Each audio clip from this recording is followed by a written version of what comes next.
Buenos días al público presente. Les damos la más cordial bienvenida al coloquio que hemos aprendido de la prevención del abuso sexual.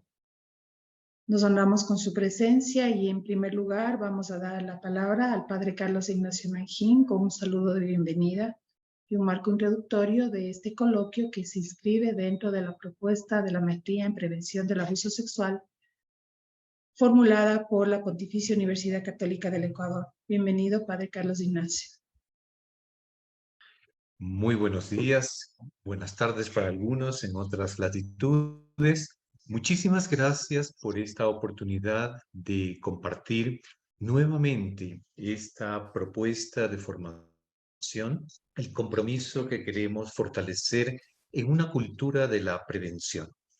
Nuestro afán, como Carolina ya nos mencionó, es primero darles la bienvenida, hacer un momentito también de presencia del misterio que nos acompaña, porque la vida de cada persona es un misterio, más aún tratándose de un tema tan importante, tan profundo y doloroso como es la temática del abuso sexual. Pero lo queremos hacer también con esperanza, es decir, con esa búsqueda de prevención. Y allí es donde todos, todas vamos a estar muy firmemente convocados, convocadas a ser parte de esta cultura de la prevención. Muchísimas gracias, Carolina, por esta coordinación, todo el esfuerzo realizado para acompañarnos.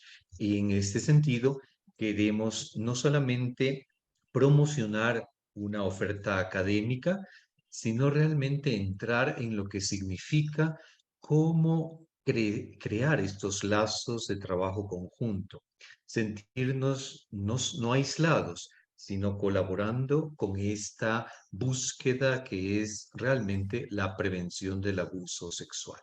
En ese sentido, el día de hoy vamos a tener un primer momento de oración, luego también vamos a buscar esta eh, compañía con el mensaje del Papa Francisco sobre esta temática, un video muy corto y luego un conversatorio que luego Carolina nos va a explicar cómo lo realizaremos para dar todos los datos de las ofertas de formación en la prevención. Entonces, en este momentito yo voy a pedir que nosotros nos pongamos en esta presencia del misterio, sea cual sea nuestra confesión religiosa, sea cual sea nuestra creencia, buscamos unirnos realmente ante la trascendencia de lo que significa la persona humana, su dolor, pero también sus esperanzas. Y de esta manera compartir juntos la búsqueda de una sociedad más justa, más fraterna, buscando también ese bien común. Nos acompañan muchas personas de distintas latitudes, les damos la más cordial bienvenida y mientras otras se van sumando, entonces les invito a que hagamos un momentito de silencio, silenciando nuestro interior, buscando realmente pues qué es lo que hemos venido a compartir y que esa presencia del Espíritu sea la que nos ilumine y nos acompañe. Entonces, con esta confianza, entremos en ese silencio y la búsqueda de nuestro propio yo en comunidad.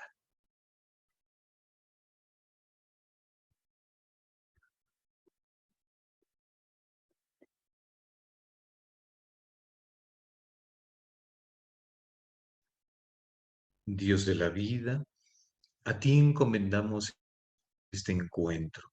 Danos el don de la sabiduría, del discernimiento, para poder juntos, juntas, caminar en lo que la Iglesia nos propone como camino sinodal y la sociedad en la reparación, la búsqueda de aquellos que están más alejados, heridos, violentados, en una sociedad de inseguridad, pero al mismo tiempo llamada a ser el reflejo de tu reino.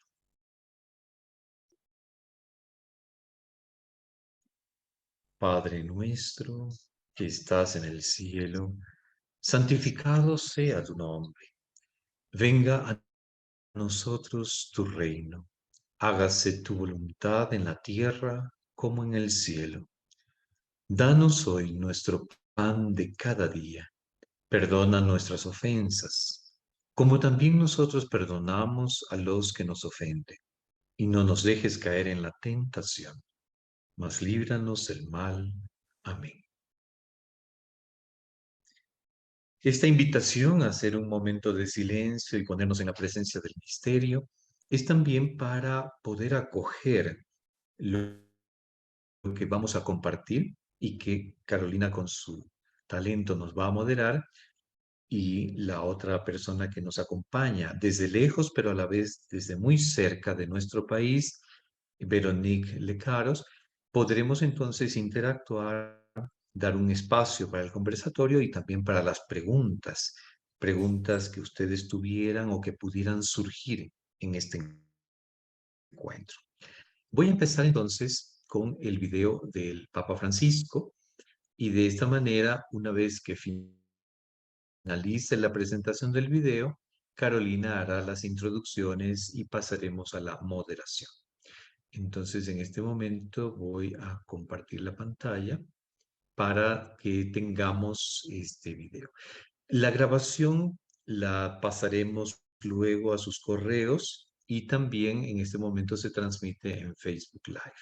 Se encontrará luego en Facebook Live en el apartado correspondiente a las maestrías virtuales. Perdón un momentito, aquí lo tenemos.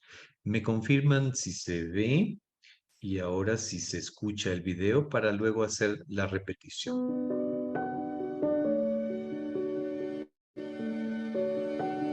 ¿Se escucha? ¿Se ve?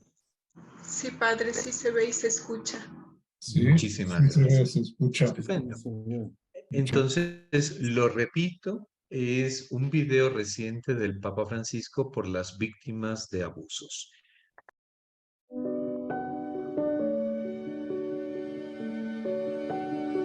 Ante los abusos, especialmente los cometidos por miembros de la Iglesia, no basta pedir perdón. Pedir perdón es necesario, pero no basta. Pedir perdón es bueno para las víctimas, pero son ellas las que tienen que estar en el centro de todo. Su dolor, sus daños psicológicos pueden empezar a sanar si encuentran respuestas, acciones concretas para reparar los horrores que han sufrido y prevenir que no se repitan. La Iglesia no puede tratar de esconder la tragedia de los abusos, sean del tipo que sea. Tampoco cuando los abusos se dan en las familias, en los clubs, en otro tipo de instituciones. La Iglesia tiene que ser un ejemplo para ayudar y a resolverlos, sacarlos a la luz en la sociedad, en la familia. Es la Iglesia la que tiene que ofrecer espacios seguros para escuchar a las víctimas, acompañarlas psicológicamente y protegerlas.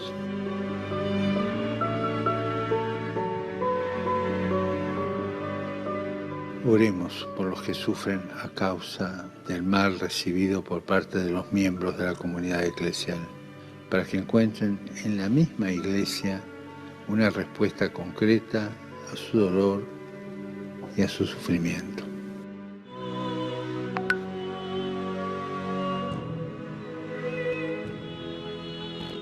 Entonces, dejo de compartir la pantalla.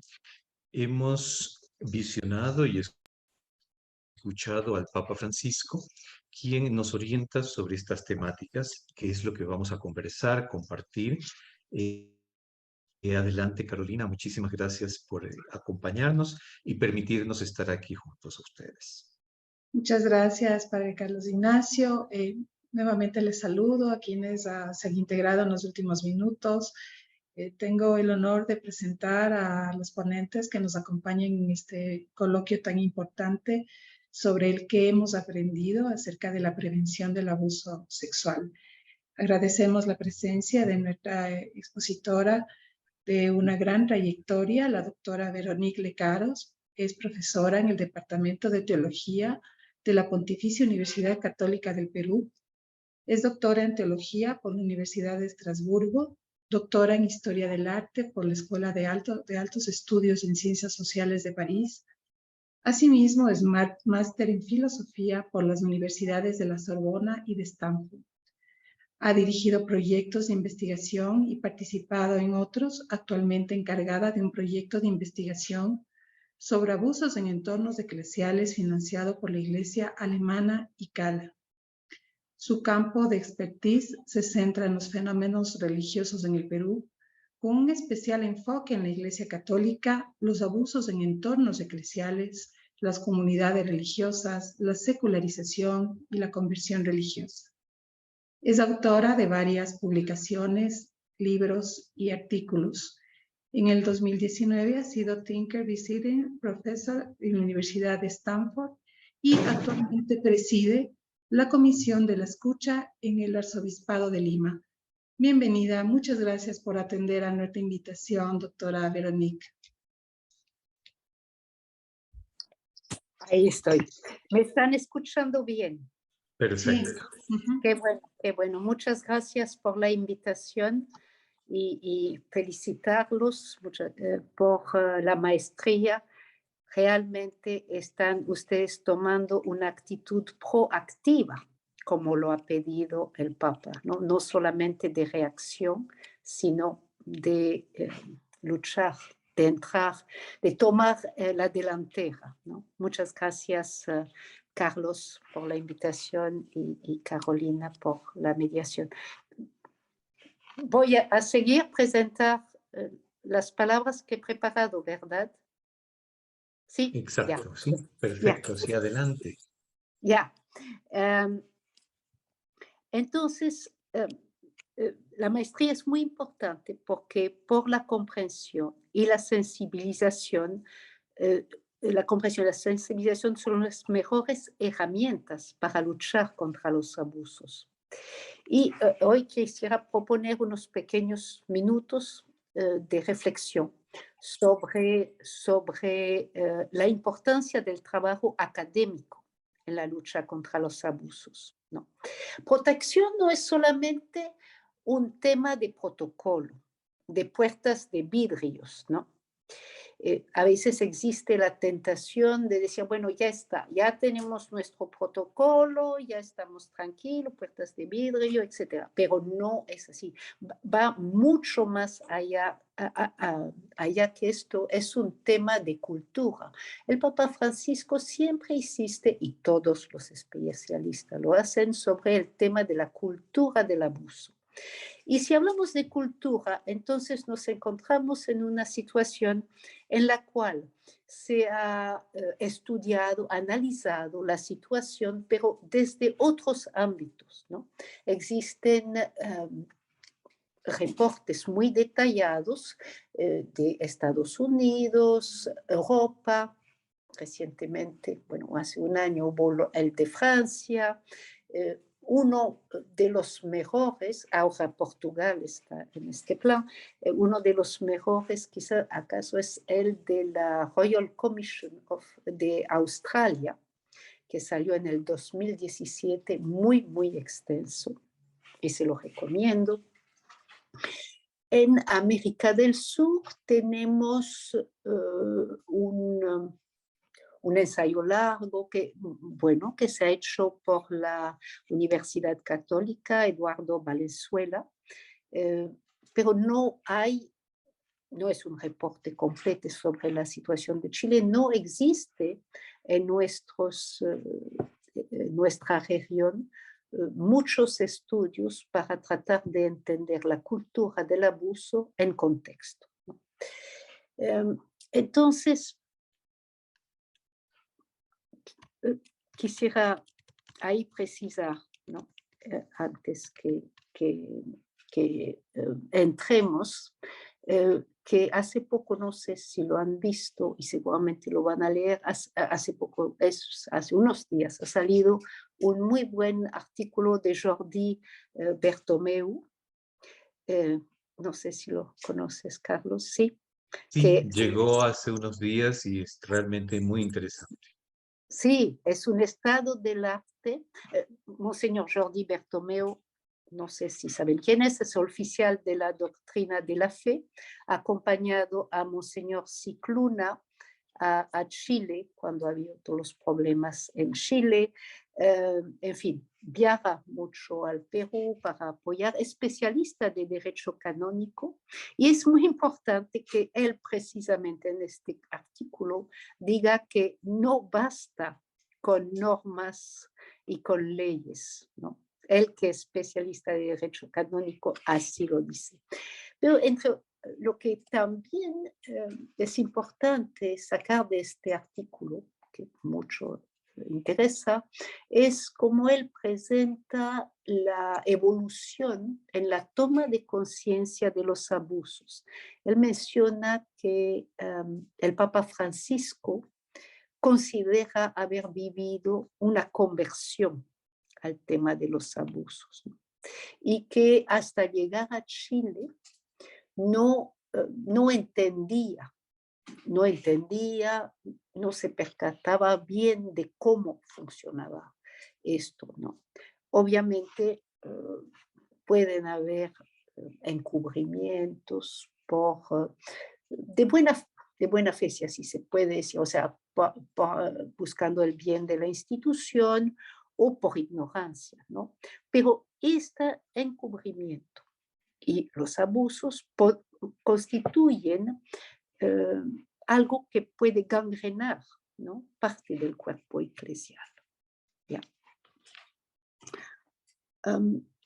Y cuando hablamos de abusos, han mencionado el tema de abuso sexual, pero ha habido una toma de conciencia, que el abuso sexual es como ¿cómo decir? Es el final de un proceso, ¿no? Que empieza por abuso de poder, abuso de conciencia. No todos los abusos de poder y de conciencia acaban en abuso sexual, pero todo abuso sexual empieza por abuso de conciencia y de poder, ¿ya? Entonces, esto ha sido una toma de conciencia, de análisis. Son reglas generales válidas en el mundo, ¿no? Obviamente lo que difiere es cómo funciona este tipo de abuso de poder y este abuso de conciencia, ¿no? Que toma formas diferentes según la cultura, ¿no? Bueno, entonces, ¿cómo vamos a entender lo que ocurre en nuestros países, ¿no? El punto de partida tiene que ser la escucha de las víctimas. Es con ellas, por ellas, que vamos a entender los resortes. ¿Qué está pasando? ¿Cómo está pasando? ¿No? Y el Papa Francisco, como parte de su conversión, él mismo lo dice en su carta al pueblo de Dios que peregrina en Chile del 2018. Creo que aquí reside una de nuestras principales faltas y omisión, el no saber escuchar a las víctimas. Así se construyeron conclusiones parciales a las que faltaban elementos cruciales para un sano y claro discernimiento. Con vergüenza, debo decir que no supimos escuchar y reaccionar a tiempo, ¿no? Esto es muy valioso de parte del Papa Francisco, muy admirable en el sentido de, como un ejemplo, ¿no? De la forma en que él a lo largo de su vida se ha cuestionado y se ha transformado. Él habla también de una conversión al tema del medio ambiente. No es el tema hoy, pero esto implica un hombre que se abre, se cuestiona y puede convertirse hasta el final de su vida, ¿no? Bueno, con Carlos hemos hablado mucho de la importancia de liberar la palabra, ¿no? Para poder comprender y actuar. Esto hemos hecho con la investigación de la iglesia que nos financia, la iglesia alemana, escuchar a víctimas, buscar víctimas de diferentes ambientes, ¿no? Para entender. No voy a profundizar tanto sobre esta investigación. Si desean, pueden preguntar.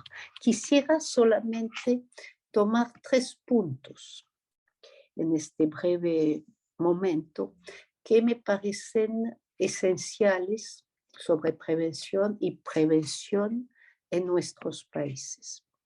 El primer punto es un contexto de abusos en América Latina, ¿no?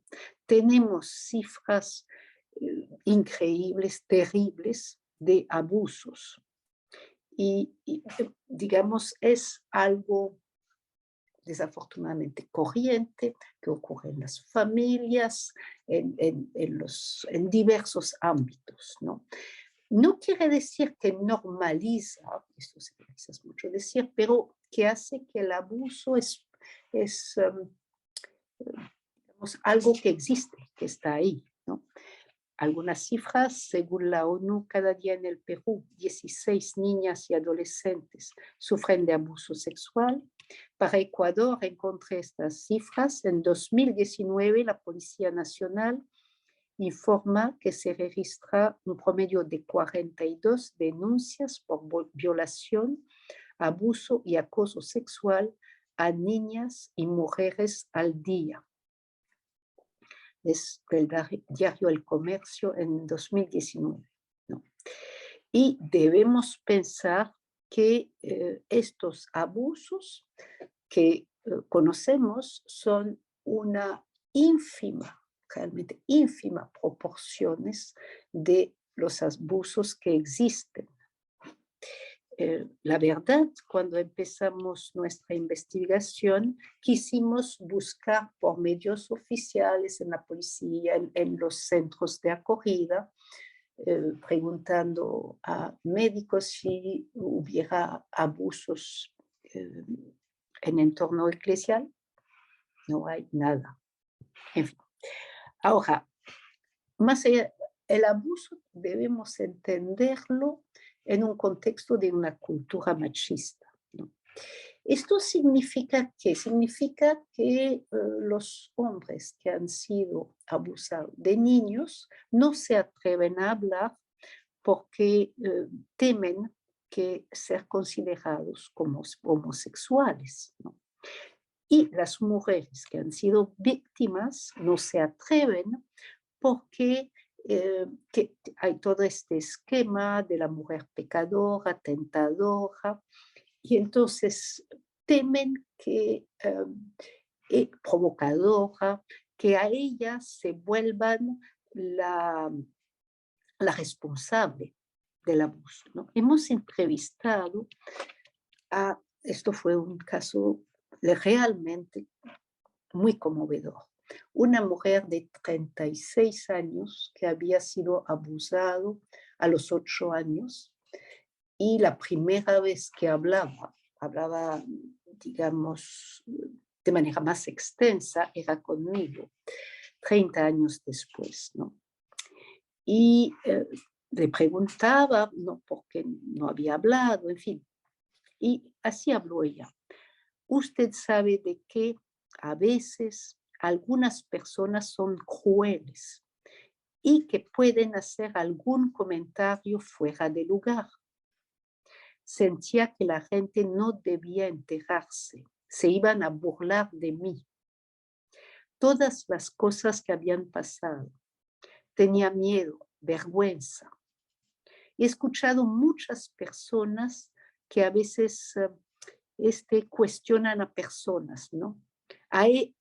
Ella se lo buscó, o ella, ¿por qué fue? ¿No? Ella se lo buscó. Mucho he escuchado personas machistas.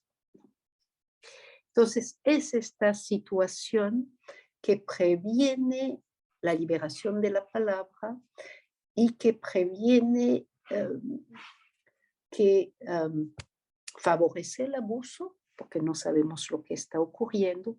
Hay que pensar cuando hablamos de abusos, en ventanas de oportunidades. Esto es un concepto clave de posibilidades, ¿no? de abuso. Y prevenir implica entender dónde están estas ventanas de oportunidad. Es decir, con una mentalidad de este tipo, bueno, la persona puede abusar sin tener miedo a ser denunciado.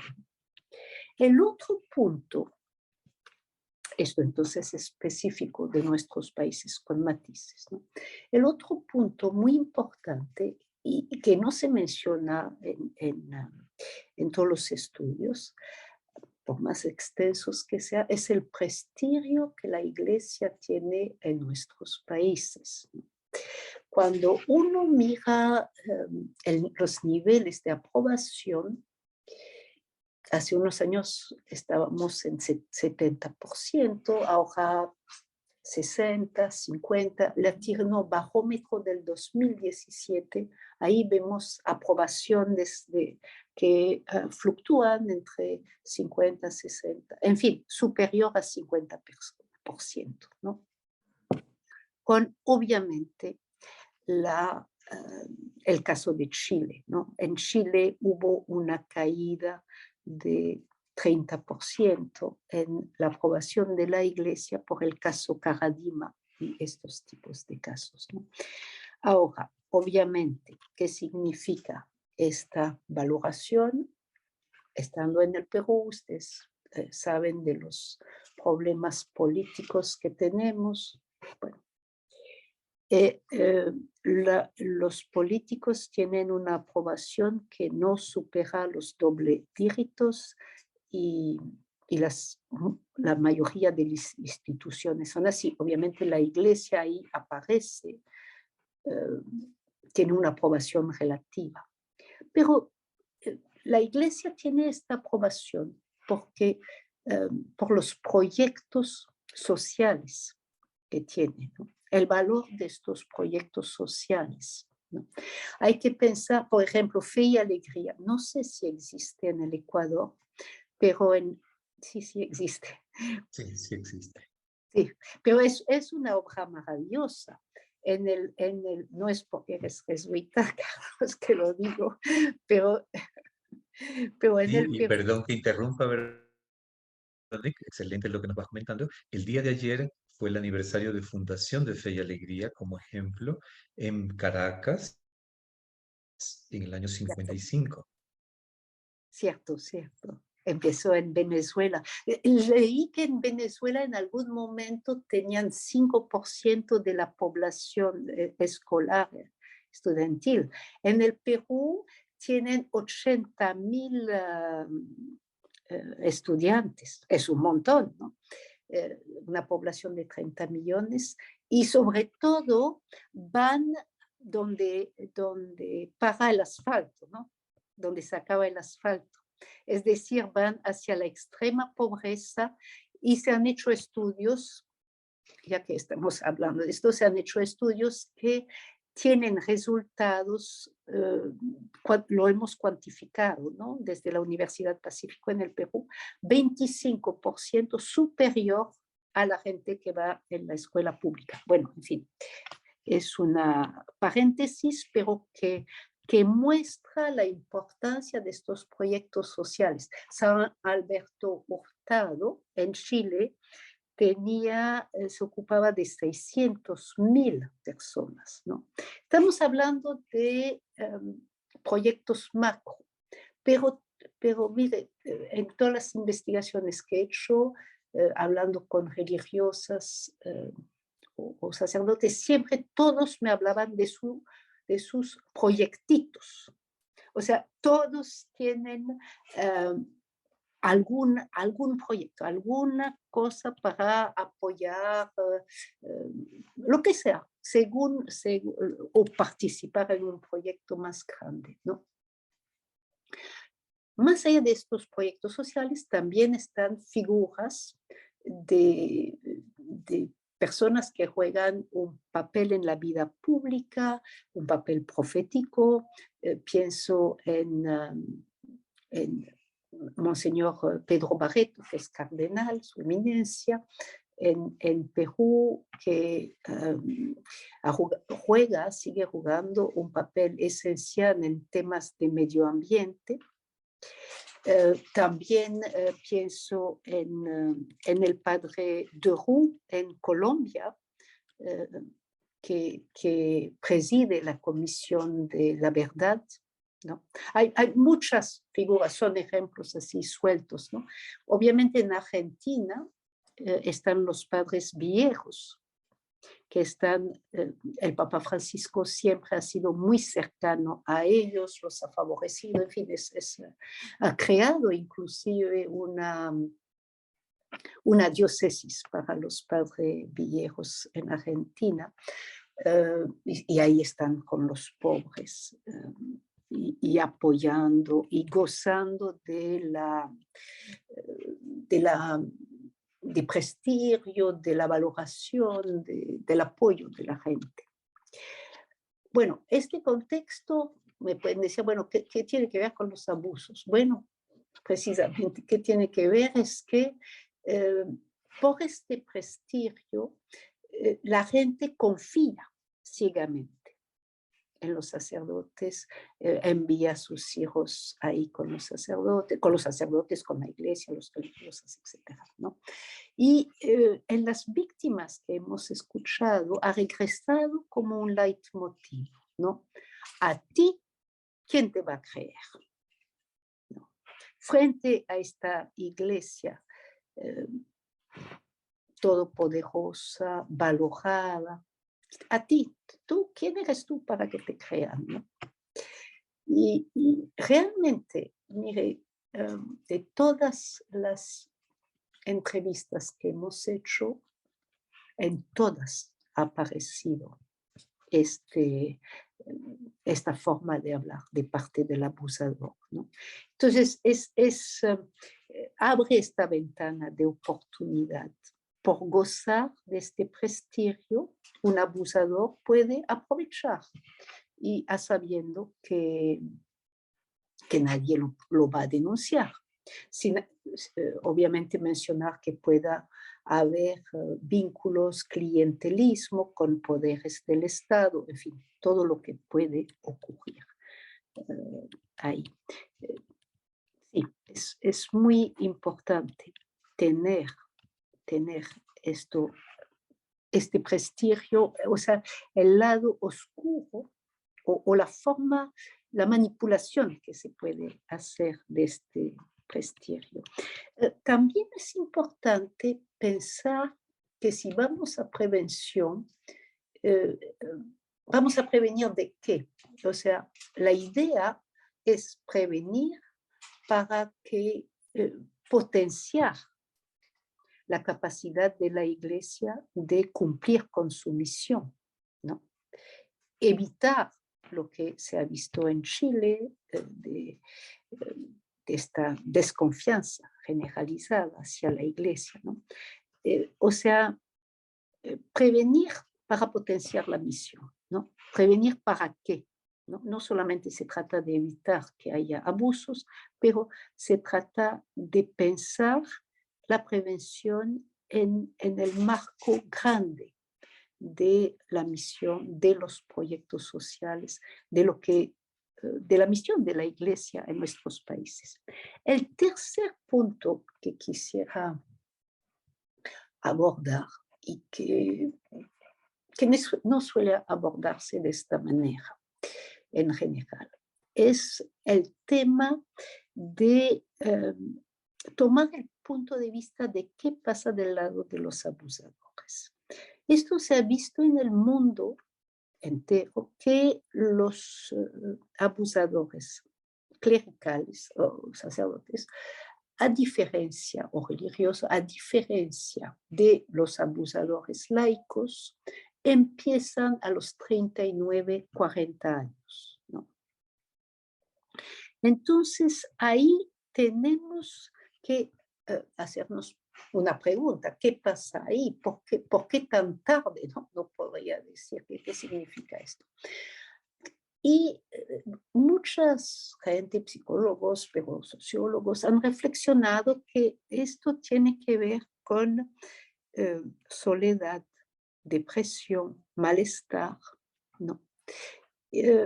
A menudo pueden ser sacerdotes aislados.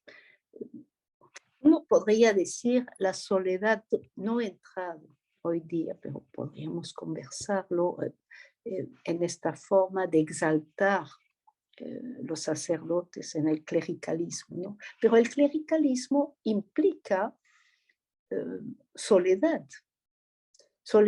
del sacerdote que se ve tan alto que nadie puede conversar con él, sentirse, empatizar con él o pensar que él necesite algo, ¿no?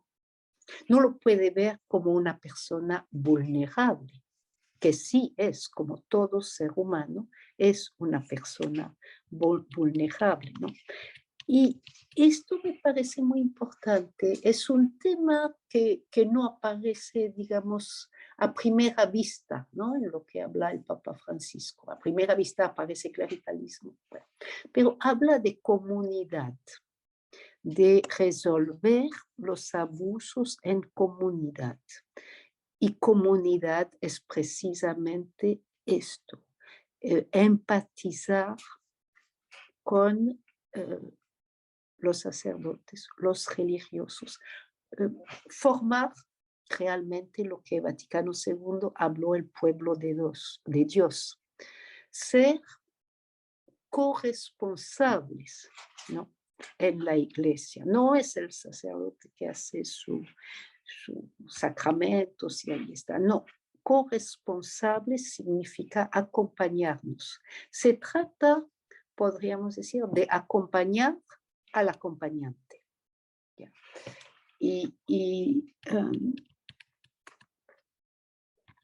Esto creo que es esencial. Pienso en un dicho del filósofo Pascal, teólogo, podríamos decir, Pascal, el francés, que decía, ¿quién quiere hacer... qui veut faire l'ange fait la bête, quien quiere hacerse el ángel, quien se piensa un ángel, se vuelve una bestia, ¿no? Estoy traduciendo. Entonces, es la situación, ¿no? Somos seres humanos en comunidad, ¿no? En comunidad, acompañándonos todos. Esto es un tema que regresa con el Papa Francisco. El Papa Francisco piensa que es por la pastoral, él muy marcado por la teología del pueblo, piensa que es a través de la pastoral popular que se puede crear estas comunidades. Él dice justamente en esta carta que les he citado al pueblo de Dios, quisiera hacer una breve referencia a la pastoral popular que se vive en muchas de vuestras comunidades, ya que es un tesoro invaluable y auténtica escuela donde aprender a escuchar el corazón de nuestro pueblo y en el mismo acto el corazón de Dios. O sea,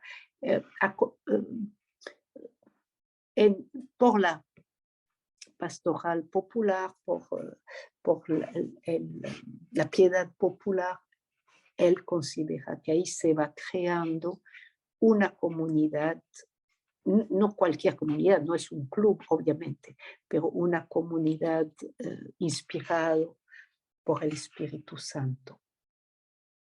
Bueno, esto era lo que quería compartir con ustedes y centrarnos sobre este tema de vulnerabilidad que todos tenemos, que me parece esencial. Muchas gracias. Muchas gracias, doctora Veronique Lecaros, por compartir sus reflexiones, su experiencia, su conocimiento, que sin duda va a dar paso a algunas preguntas de parte del público asistente para continuar en este marco de las reflexiones. Entonces, por el momento vamos a dar paso a Padre Carlos Ignacio Mengín, para que continúe con la segunda parte del coloquio y al final vamos a recopilar las preguntas que tiene el público para abrir el diálogo aún más. Un currículum vitae resumido del padre Carlos Ignacio, que asimismo tiene una larga trayectoria de compromiso con la comunidad y una trayectoria académica muy significativa. Él es sacerdote jesuita y profesor de la Facultad de Ciencias Filosófico-Teológicas de la Pontificia Universidad Católica del Ecuador, de la cual también es su actual decano. Él tiene una formación académica interdisciplinaria, es PhD en Biología Humana por la Universidad de Ludwig Maximilian de Múnich. También es doctor en literatura, posee una maestría en psicología y es autor e investigador en varias publicaciones en campos disciplinarios, dentro de los cuales se inscribe artículos relacionados con la prevención del abuso sexual. Entre sus actividades académicas y de investigación se ubica el paradigma de la interdisciplinaridad, la ética, la filosofía, la teología, la literatura, y colabora en el acompañamiento y discernimiento espiritual. Es líder de los programas de prevención, de formación para la prevención del abuso sexual y también lidera el programa de maestría en prevención del abuso sexual que se complace de presentar la Pontificia Universidad Católica del Ecuador. Nuevamente, bienvenido, Padre Carlos Ignacio. Gracias, Carolina, gracias, Veronique, y gracias a cada uno de los que están presentes y en el Zoom y otros en las redes, en Facebook, y los que también podrán acceder con el link de grabación que dejaremos. También he colocado en el chat interno el artículo al que me hizo referencia Veronique de Monseñor Jordi Bartomeu sobre el derecho canónico y que lo voy a compartir la pantalla para que lo veamos de paso y lo pueden ustedes descargar justamente en Pliego de Vida Nueva. Es ese dossier central especializado reciente, del 4 al 10 de marzo está en circulación, o sea, justamente en esta semana, y que Veronique lo ha mencionado, pero que ya llegó con anticipación para que supiéramos que iba a salir. O sea, más fresco que esto, imposible, ¿no? Lamentablemente el tema es duro, pero nos hace referencia a algo interesantísimo que Veronique ha dicho, y es siempre, ¿qué significa esto? Las claves de la lucha de Francisco contra los abusos tras 10 años de pontificado. Y sobre todo esta frase, ahí me convertí en el viaje a Chile. Estamos hablando del año 2018, enero 2018, es decir, hace 5 años, donde el balance de Monseñor de Jordi es interesantísimo, porque nos está hablando de políticas, directrices, documentos, vademecum y una serie de orientaciones claras, directas, que van en la línea de una búsqueda de una cultura de la prevención. Y le daría nuevamente la palabra a Veronique si quisiera interactuar en este sentido.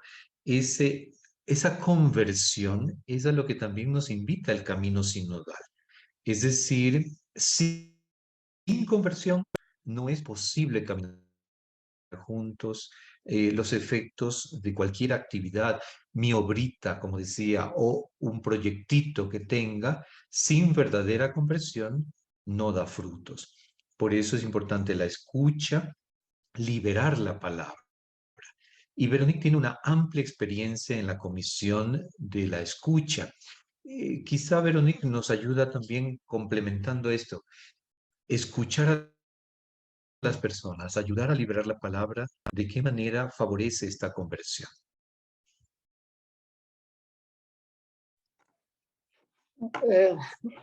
Mire, cuando uno escucha a víctimas, es lo que ha pasado con el Papa Francisco, ¿no?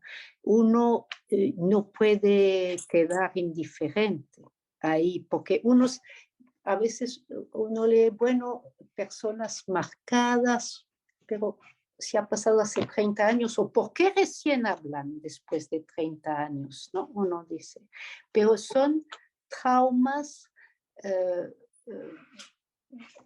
¿cómo decir?, muy fuertes. Esta mujer que le mencioné, a los 8 años ha sido abusada. Pueden imaginar lo que significa esto, es horrible. Cuando, la verdad, yo también ahí viví una conversión cuando la escuché. Varias noches no pude dormir, ¿no? Pensando en lo que había pasado y cómo una persona se puede aprovechar de la buena fe, de la confianza, por el prestigio del cual hemos hablado. Sí, no he mencionado, ahora que tú hablas de la sinodalidad, en fin, la sinodalidad es formar comunidad, ¿no? El proceso de sinodalidad es articularnos, ¿no? Esto significa, pero también, por esto mencioné la comunidad, que me parece esencial, ¿no? Una comunidad de vida, no dejar el sacerdote solo, es la mejor prevención. Uno se puede dar cuenta que la persona no está bien, que hay algo que no va bien, es un vivir juntos, ¿no? No, yo creo que esto es importante. Porque Muchísimas gracias. precisamente el clericalismo corta, ¿no? Corta. Efectivamente, ¿no? Creo que esta intervención de Veronique nos aclara la necesidad de escuchar. Y es un pedido, no solamente a manera de consejo, de sugerencia, sino una directriz que se deben establecer estas comisiones de escucha y en algunos países como en Perú se está haciendo, en otros pues no lo logramos porque sin un verdadero apoyo institucional, de compromiso de quien tiene el liderazgo, podemos hacer algo, pero pierde el efecto justamente por lo que decía Veronique. No hay una verdadera confianza. El abuso traiciona la confianza y hay que recuperarla. Y recuperarla es muy complicado cuando podemos nosotros decir, dar un mensaje, actuar, pero es toda la institución la que debe comprometerse. Toda la escuela, toda la parroquia. Es decir, que no puede haber marcha atrás en esa línea, sino verdaderamente que el compromiso realmente se actualice. Gracias. Luego también algo muy importante es, y gracias por ese dato que nos ayuda mucho, porque es tan difícil recabar información actualizada sobre el tema por la cifra oscura, por la dificultad de acceder a ellas. 2019, Ecuador, 42 denuncias por día, obviamente solamente en el campo de la mujer. Y como muy bien decía Veronique, los hombres no hablamos mucho, hoy un poquito más que antes, pero es esta idea de perder la virilidad que implica también una falta de apertura, de abrirse a esa escucha. Y ese contexto latinoamericano de gran dolor, nuestros países sufren mucho. Pensemos hoy en el caso de tantos migrantes forzados, en las guerrillas, en la violencia intrafamiliar, en la necesidad de prostitución para subsistir, en la explotación, en la pobreza con rostro de mujer. Entonces, en todos nuestros países vivimos esta situación y no es de extrañar que la manera de sobreponernos sea la alegría, la fiesta, el baile, el encuentro, porque son maneras resilientes de tratar de paliar en algo nuestro dolor. Pero es solamente resiliencia que no implica haber sanado. Y allí es donde nos invita sobre todo esta intervención para recordar que para llegar a esa sanación no hay otro camino sino escuchar el dolor. Entonces, esa credibilidad de distintas obras, de cualquier tipo de obra, tiene que ser la transparencia. Pongo un ejemplo para usted. En el año 2010, Alemania, en el colegio de Berlín, el rector del colegio consulta a su superior provincial jesuita si le parece bien que él haga público todo un proceso de escucha a las víctimas. Después de hacer un discernimiento, se ve que sí, que eso es algo positivo, pero que traerá mucho dolor. Año 2010, Colegio Canisiano de Berlín publica en el periódico que cualquier persona que se sienta víctima de algún tipo de abuso, en cualquier momento, retroactivamente, lo pudiera denunciar. Eso fue un escándalo. Estamos hablando de hace 12 años, más de una década. Fue un escándalo porque todavía no se hablaba tanto del tema. Año siguiente, la matrícula de los estudiantes subió notablemente en el colegio. Con gran dolor, fue una bomba, ¿no? Y luego generó mucha dificultad, oposición y polarizaciones también. Pero el efecto que nos ayuda a entender es la credibilidad aumenta cuando hay transparencia. Pero tiene un costo, por supuesto. Sin embargo, ese es el camino. Tenemos que tener el valor y para eso es necesario formarnos, tener los conocimientos jurídicos, psicológicos, humanos, espirituales, porque allí hay una línea a seguir. Y es la que, gracias a Dios, se va poco a poco instaurando en una iglesia que quiere ser cercana a las víctimas. Carlos, Por otra si parte, sí, adelante, te Verónica, puedo excelente que podamos interrumpir. conversar. Sí, no, gracias. No, no lo he mencionado porque, bueno, no se puede decir todo en unos pocos minutos, pero este tema de transparencia es un camino que se ha seguido mucho en Estados Unidos. Aplicar, buscar procesos, prácticas que existen en otras empresas. Por ejemplo, el tema de las finanzas, ¿no? Es muy importante. El Papa Francisco está muy involucrado en esto, que haya esta transparencia a todos los niveles, ¿no? Y los que han hecho el reporte de John Jay en Estados Unidos mencionan que ha habido una evolución y que los casos, gracias a esta política, están disminuyendo. Excelente esa impresión que viene del ámbito anglosajón, pero que nos ayuda también a entender que es un camino que si bien está lleno de espinas y dolor porque es la vida de las personas, luego dará fruto, es decir, podremos encontrar un camino de mayor credibilidad, de mejor servicio y crear ambientes sanos, seguros y de confianza. Sobre este tema, todavía un aspecto más, Adveniat, una institución alemana tan conocida por su apoyo a iglesias en el tercer mundo, a iglesias en desarrollo, a proyectos de la iglesia.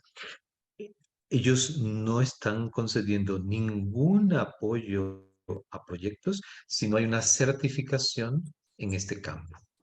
¿Por qué? Porque la misma sociedad, que es la benefactora que da los fondos, está exigiendo eso. Queremos que el dinero de nuestros impuestos y de la colaboración fraterna vaya a proyectos que realmente estén comprometidos con la prevención.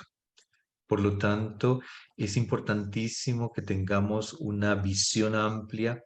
No lo vamos a hacer solo por obtener proyectos, pero sí saber que es una condición sine qua non. Cualquier ayuda pues se ve bloqueada y no bloqueada por mala voluntad, sino porque puede ser el mejor proyecto, pero si no garantiza que hay una formación detrás, que hay un compromiso, que hay transparencia en la rendición de cuentas y en el manejo de ellas, entonces pues no tiene canalización. Además, también es sumamente importante lo que Veronique nos ha dicho, ¿no? Fue fantástico este encuentro en Perú al que nos invitaron y agradezco esa invitación porque si bien el Ecuador no era parte del estudio del Cono Sur, porque geográficamente no está allí, pero escuchar una voz y poder recibir también esa impresión del estudio fue sumamente interesante, ya que hay distintas investigaciones, es decir, la academia muy comprometida y por eso una maestría de la prevención tiene que ser justamente también un aporte académico a esta cultura, eh, cómo esa falta de confianza es percibida en distintos países y culturas de manera distinta, ¿no? Es decir, la reacción en Chile es una, la reacción en Perú, la reacción en Argentina, en Ecuador mismo y en otros países, varía muy de la mano de la cultura. Entonces, eso no es para decir entonces no va a pasar nada. Si hasta ahora no ha sucedido, pues entonces no se va a visualizar. Al contrario, tenemos una oportunidad privilegiada de prepararnos, de acoger, de seguir el ejemplo y la experiencia que otros han llevado y no hacer el camino tortuoso y difícil que significa levantar ese proceso de una cultura de la prevención. Allí es donde brota ese compromiso. De esta manera, entonces, algo sumamente importante es lo del enfoque comunitario. Una de las maestrantes de la primera corte de teología hizo este enfoque de la cultura de prevención del abuso sexual, que no es solamente cómo indicarle al niño cómo decir que no, sino que es la comunidad la que tiene que hacerse corresponsable, no solo la escuela, no solo la familia, sino que el enfoque tiene que ser comunitario para que sea verdaderamente un impacto mayor. Esto de acompañar al acompañante, de darle también salud y cuidado es importante porque todos somos personas vulnerables. Es decir, lo que hemos aprendido en este tiempo es que todos, todas somos vulnerables frente al tema porque tenemos nuestra propia historia y al mismo tiempo porque el efecto tan profundo que causa una denuncia también nos toca, como decía Verónica, a veces no podía dormir, se comparte ese dolor, pero ese dolor, si es bien elaborado, dará frutos de justicia, respeto y mayor confianza, que es lo que estamos buscando justamente en crear estos ambientes para que entendamos que a veces nosotros mismos, con nuestras palabras, gestos, acciones, podemos también contribuir al abuso de las personas. Siempre pongo yo el ejemplo de cómo el lenguaje popular puede generar también confusión. Ejemplo, debemos respetar a los mayores. Los niños deben obedecer a los mayores. Y con ese enfoque, si no se dice completamente que hay un límite, que un niño no debe obedecer en temas de abuso o de tocamientos, entonces nos confundimos, le confundimos al niño y el niño, el joven, la persona en condición de vulnerabilidad, se deja usar porque primero que es un impacto brutal que alguien quiera abusar de uno. Y segundo, porque eso es lo que me han enseñado. Entonces, nuestra cultura y su lenguaje tiene que también dar las herramientas para que tengamos un lenguaje que no sea ambiguo y que podamos fomentar en estos ambientes una mejor cultura del trato y que podamos entonces sí efectivamente hacer ese compromiso. Una última cosa para generar más bien compartir las preguntas, estamos en muy buen tiempo, es de qué manera ayudarnos a quitar el miedo. Y a lo mejor Veronique tiene también experiencias en ese sentido. Es decir, cuando uno escucha una denuncia o se enfrenta a esta temática, el miedo es inevitable.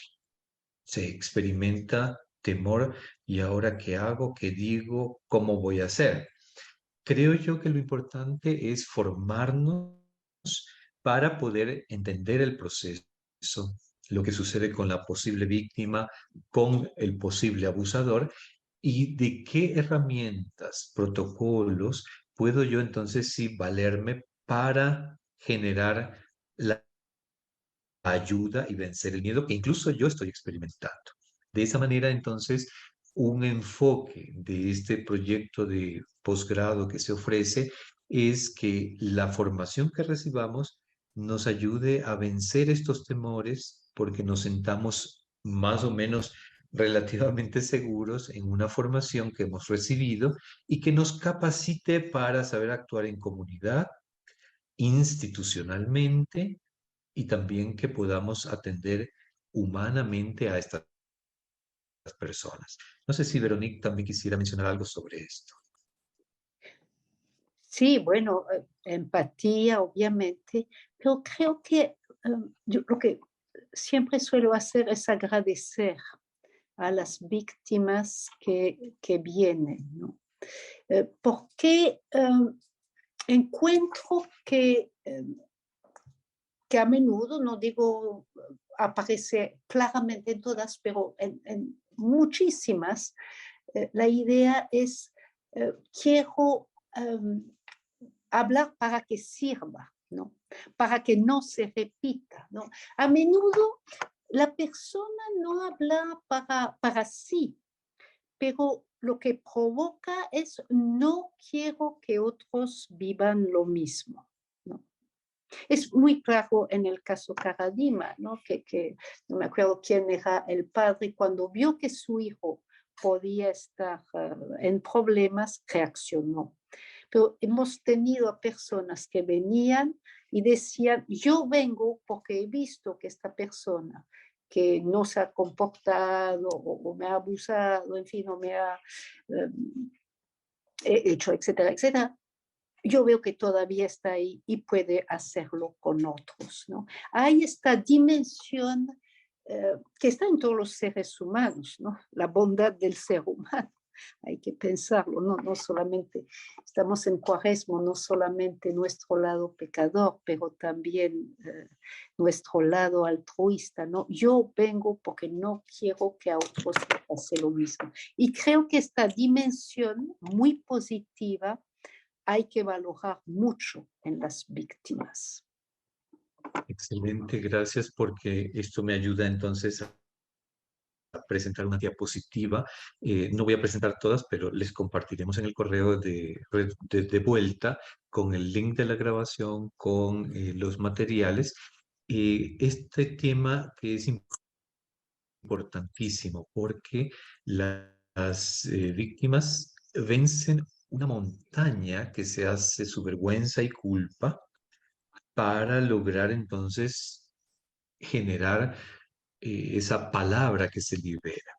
Si nosotros no acogemos de una forma adecuada y agradecemos, volvemos a revictimizar porque no le creemos y esto es más doloroso.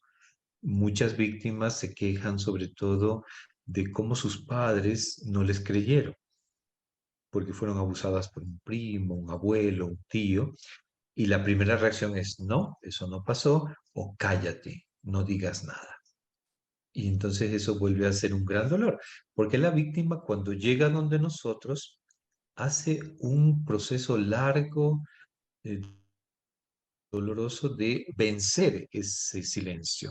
Un silencio no solo incómodo, sino desagradable, pero allí es donde tenemos que acogerlo, ser misericordiosos, no juzgar, pero al mismo tiempo también mirar por ese bienestar. Comparto esta pantalla brevemente y con eso voy terminando para luego generar ese intercambio. Seguramente hay preguntas en nosotros, aunque no las verbalicemos, o a lo mejor ya están escritas, ¿no? Y es la formación integral, los escándalos, el interés público y la reacción de la Iglesia a la pedofilia han cambiado el punto de partida de la formación en muchas partes del mundo. En general, al inicio lo que hemos hecho son protocolos de sanciones, las penas a las que uno puede incurrir para evitar esto. Pero debe ser una formación integral que nos ayude a entender entonces esa conversión de la que mencionaba el pliego de Bartomeu, y es una comunicación abierta, sincera y respetuosa, de tal manera que esa formación integral sea a la vez integradora de toda la vida y de la personalidad en el proceso formativo. En nuestro proceso formativo, como educadores, psicólogos, clérigos, trabajadores sociales, entrenadores deportivos, acompañantes, ¿de qué manera realmente vivimos nuestra vocación, no solo como una profesión, sino enfocada al servicio y al crecimiento? Con esto entonces yo termino por ahora esta breve presentación y Carolina nos ayudará también en esta moderación y en este compartir. Muchas gracias al padre Carlos Ignacio también por compartir sus conocimientos y experiencias, es por este coloquio tan interesante acerca de un tema sensible y complejo, junto con Veronique. Vamos a abrir un espacio a las preguntas. Tenemos ya algunas de ellas. Vamos a comenzar por una. A partir de las claves que se presentan aquí como parte de la cultura de prevención para un cambio, para una conversión, por ejemplo, la liberación de la palabra, la transparencia, la conformación de comisiones de la escucha en entornos eclesiales. ¿De qué manera se podría trabajar con estas mismas claves en entornos familiares, que son los principales escenarios en donde ocurre el abuso sexual? Tomando en cuenta que en los entornos familiares es donde más se ha fomentado la cultura del silencio. ¿Cómo poder establecer vínculos, liberar la palabra en medio de esta cultura del silencio? Yo hago muy brevemente una alusión y seguro Veronique también puede compartir. Perdón que tome la palabra primero, pero es lo que me viene justamente mirando los nombres de las personas que nos están acompañando en la reunión Zoom y ver su compromiso. No los voy a mencionar, tranquilos, pero cada uno de ustedes ya ha hecho algo en este campo, está deseoso de continuar a pesar de lo duro, difícil y muchas veces doloroso. Y es, creo yo, la formación. Perdonen que sea reiterativo, monotemático, pero veo en ustedes que están ahí acompañándonos con nombres, cómo se están formando y están ayudando a formar a otros.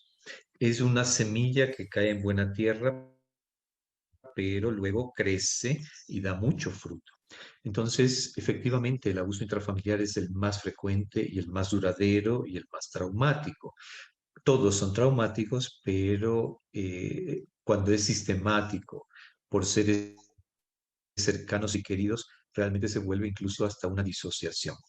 Por lo tanto, la formación es la que nos permite entonces entender para no tener miedo, para hacer un proceso personal y luego esa empatía poderla poner al servicio de los demás. Sí, yo pienso que lo que tú mencionaste, Carlos, esta idea de obedecer a los mayores, ¿no? Se tiene que formar también a los niños. ¿Qué significa? ¿Cuál es el respeto? Respeto diferencia de obediencia, ¿no? Cuando hablas de formación, ahí me parece esencial explicar a los niños cuáles son los límites. Lo ideal sería que los niños tengan espacio donde ellos puedan hablar en libertad, si no lo pueden hacer en su casa, ¿no? Quizás en el colegio, que ahí haya acogida. Bueno, se ve cuando una persona está, ha sido abusada, ¿no? Pienso en las personas que hemos entrevistado 30 años después, cuando se encontraban, habían sido abusados por la misma persona, decían, a ti también te robaron la alegría, ¿no? Entonces se ve la persona, el niño que cambia, la familia que cambia. Cuando es un caso así, me decían que la familia iban, hacían alfombra de flores, ¿no? Después del abuso, la familia se alejó de la cruces, parroquia, vamos, estas participó cositas en de las acá. fiestas. En fin, creo que formación y observación y acogida, ¿no? Tener un lugar para acoger.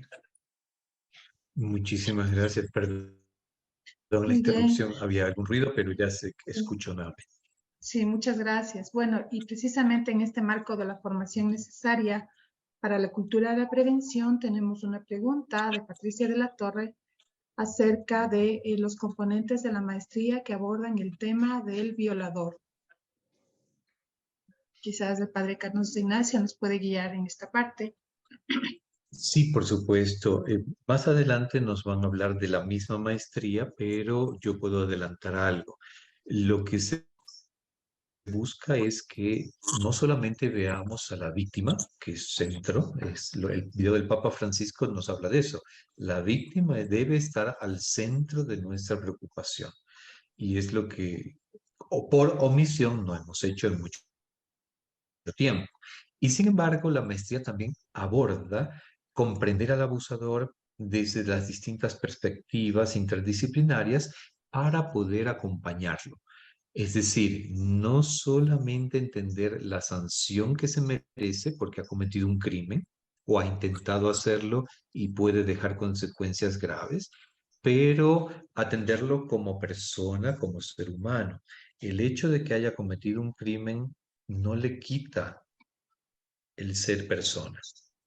Lamentablemente, es doloroso escuchar esto y uno podría rechazar de plano cómo estás proponiendo eso, pero sigue siendo persona, una persona enferma, una persona pervertida, una persona lo que usted quiera, pero tiene que ser también tratado como persona. Y justamente la prevención irá en torno, en el caso de los clérigos, a una mejor selección y formación en los seminarios, en las comunidades religiosas. Y no solamente la selección, sino el acompañamiento continuo. Porque Verónica ha dicho algo realmente interesante.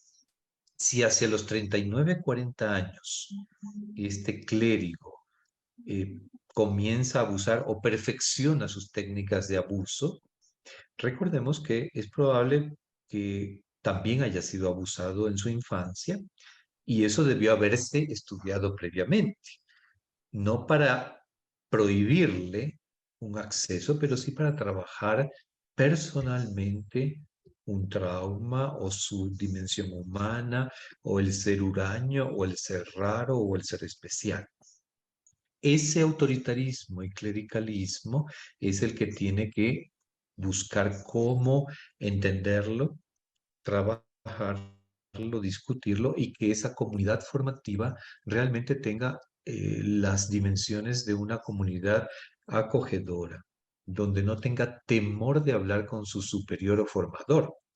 De lo contrario, nunca van a conocer esta temática, porque se puede camuflar en otros dones que la persona tenga y de esa manera, si tiene otros dones que suplen estas carencias, pasa inadvertido. Entonces yo diría que la maestría que Carolina la va a explicar luego, tiene estos componentes desde el ámbito interdisciplinario jurídico, psicológico, humano, espiritual. Sí, así es. Un poco más adelante vamos a revisar el contenido de la propuesta de la maestría. Mientras tanto, también tenemos comentarios que aportan a esta reflexión del coloquio, comentarios del público y también otras preguntas. Yomara Vanessa Cedeño nos dice 2 aspectos fundamentales para abordar el tema. El primero, escucha y protección de los derechos de las víctimas. 2, claridad en las rutas y protocolos de actualización. Formarnos en este tema es de gran importancia. Gracias por el espacio de reflexión. Alejandro Ruiz también comenta: inicialmente el tema de abuso se refería casi de manera exclusiva a personas menores de edad. Luego se agregaron también a la población víctima de abusos a los adultos vulnerables. ¿Cómo se entiende este término y de qué manera se incluye en la formación de la maestría propuesta el término adultos vulnerables? Muy brevemente, esto es un término que en el derecho canónico se explicita y se ha reformado el libro sexto del derecho canónico, tomando en cuenta que los menores de edad, de acuerdo a la legislación, son niños jóvenes menores de 18 años, pero se equiparan en el derecho a las personas en situación de vulnerabilidad. Es decir, todos podemos estar en una situación de vulnerabilidad. La misma persona que ha escrito este comentario, yo o cualquiera, si tenemos extrema pobreza, estar en una zona de frontera generalmente donde puedo ser víctima de la trata de personas, de no tener documentos para migrar, de sentirme desprotegido, personas que incluso pueden tener una discapacidad física, mental. Hay varias situaciones de vulnerabilidad y en ese sentido se equiparan en el derecho canónico a un menor de edad. Por lo tanto, si yo cometo un abuso contra una persona mayor de edad en estas condiciones, se trataría igualmente de esa manera. Pero la maestría aborda también el derecho civil y penal. Y entonces allí vemos también las situaciones de vulnerabilidad especificadas. Además, también es importante tomar en cuenta que no es necesario decir que en aquel momento del abuso no era vulnerable y ahora sí, sino que lo que importa aquí es tomar en cuenta que aunque usted o alguien hubiera abusado de una persona mayor de edad, la indagación va a ir hasta el momento en que usted tomó contacto con la persona. A lo mejor, supongamos, yo fui el padrino de la confirmación cuando tenía 15 años y por azares de la vida, cuando cumplió 18 años, abusé de esa persona. Pues la indagación va a ir hasta el mismo momento en que yo comencé a darle regalos, dinero por condiciones de vulnerabilidad, favores. Estaba ya preparando el cortejo para un futuro abuso. Es decir, tenemos que tener una formación adecuada para no confundir términos, no contaminar las indagaciones que habrá que hacer y saber cómo canalizarlas. No sé si también Verónica quisiera decir algo. Bienvenido. Gracias. La verdad, yo quería, me quedé en lo que dijiste anteriormente sobre abusadores que tienen otras cualidades, ¿no? Y me parece que esto es lo que perturba muchísimo, ver personas que tienen mucho carisma, que son abusadores. Pienso en un caso que está removiendo durísimo, bueno, en Francia, en la Iglesia Universal, el caso de Jean Vanier con l'Arche. L'Arche es el arca, no sé si se dice el arca. Sí, el arca, exactamente. Sí, es una obra maravillosa de acogida, pero fundada por una persona que tenía...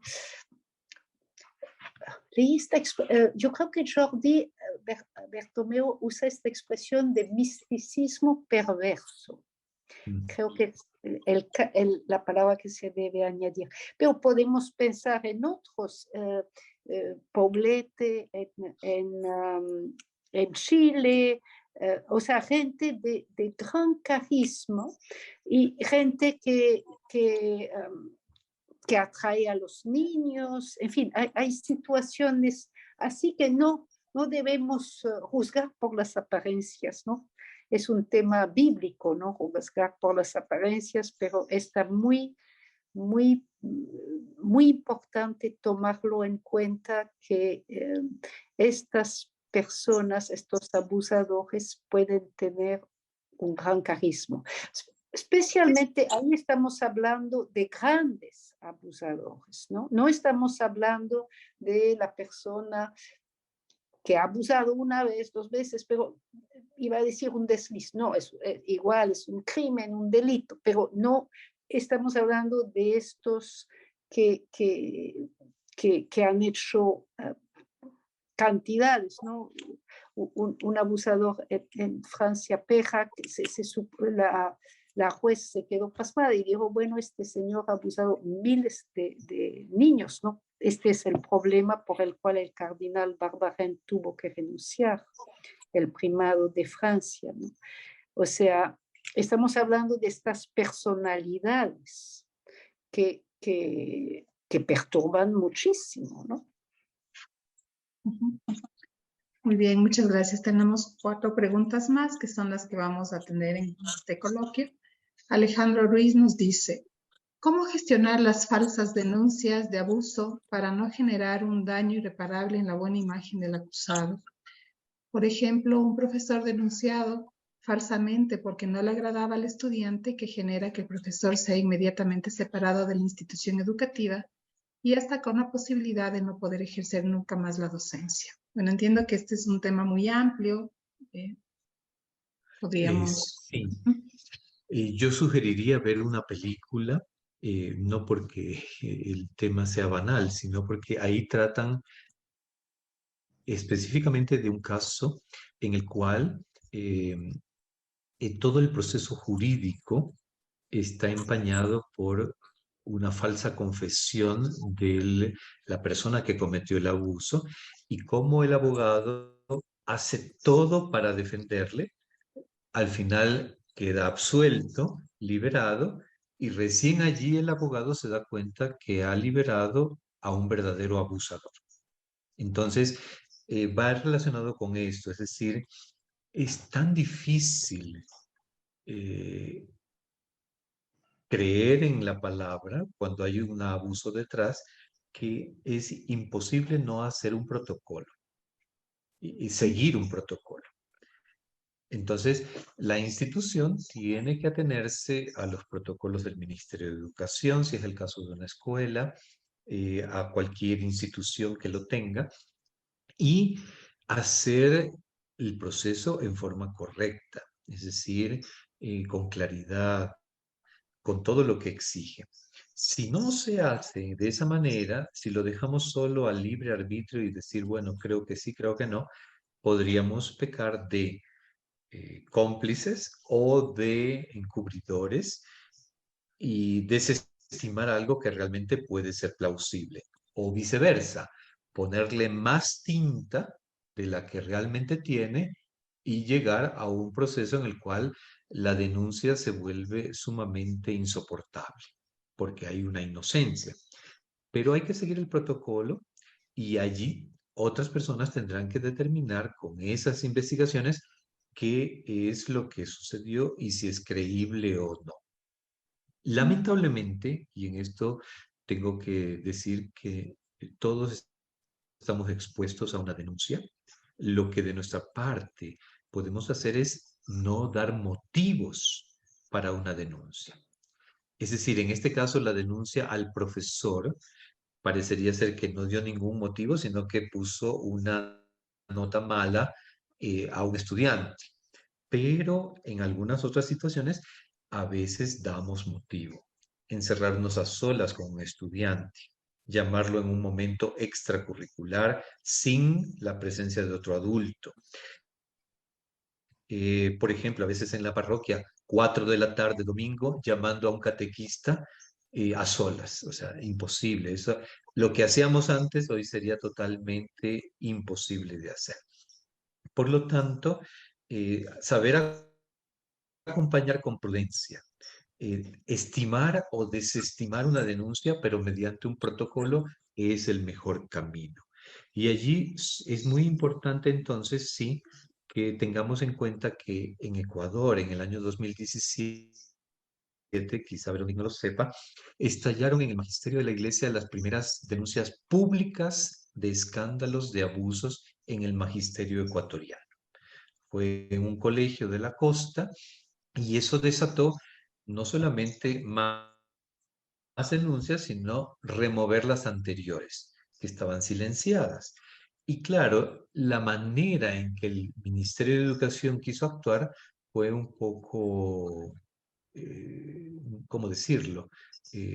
Poco atinado en el sentido de que querían que los psicólogos dieran un test para descubrir quién es un abusador. Y entonces eso es imposible. No existe un test para aplicarle a todo el magisterio ecuatoriano o al que sea y determinar usted es abusador. Puede haber indicios, hay necesidad de hacer entrevistas, pero un test por sí mismo no puede determinarlo. Lo mismo un estudiante que ha sufrido abuso. La creatividad de los niños y jóvenes es tan grande, los factores de resiliencia ayudan a sobreponerse, de tal manera que no necesariamente vamos a descubrir quién ha sido abusado, pero sí podemos tener indicios, signos, síntomas, factores de riesgo y de nuestra parte como instituciones fomentar los factores de protección. Entonces, una forma de mirar justamente eso, por poner un ejemplo de muchos, es la manera en que un niño reacciona a una caricia. Ya sabemos que hay caricias y caricias, pero por ejemplo, ponerle la mano en la cabeza a un niño en señal o en el hombro, en señal de afecto, de ánimo, genera acogida y gratitud. Pero cuando un niño ha sufrido abuso, no todos, pero es posible que enseguida se retraiga, porque el tocamiento sin consentirlo, desprevenido, genera esa sensación de ser víctima. Por poner un ejemplo, y hay muchos otros. Muy bien, muchas gracias. Únicamente si es que nos puede referir el nombre de la película para poder verla. Ahorita lo recuerdo y lo escribo. Ya, gracias. Es una película, por si acaso, con Richard Gere, Mm, pero ya lo busco y lo encuentro para ustedes. Ya, muchas gracias. Una pregunta para Veronique, que cuando se refirió al abuso de conciencia, ¿a qué se refiere? ¿Qué implica ese abuso de conciencia? El abuso de conciencia es algo muy, muy amplio, ¿no? Estamos viendo cómo los abusadores hablan en nombre de Dios y toman el lugar de Dios para imponer sus voluntades a las personas, ¿no? Este lema que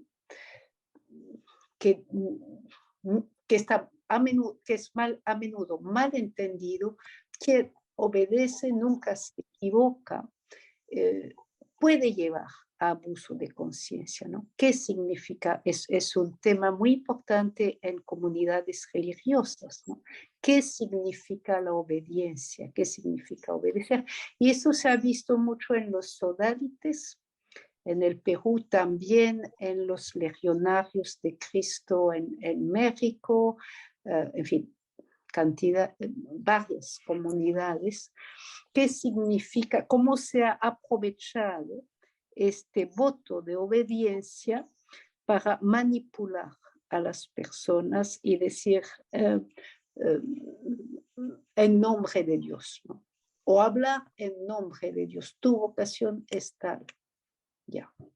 Ahí es abuso de conciencia. Estoy hablando de abuso de conciencia en el entorno eclesial, que es muy perverso, muy dañino, porque introduce a Dios y entonces pervierte la relación con Dios, ¿no?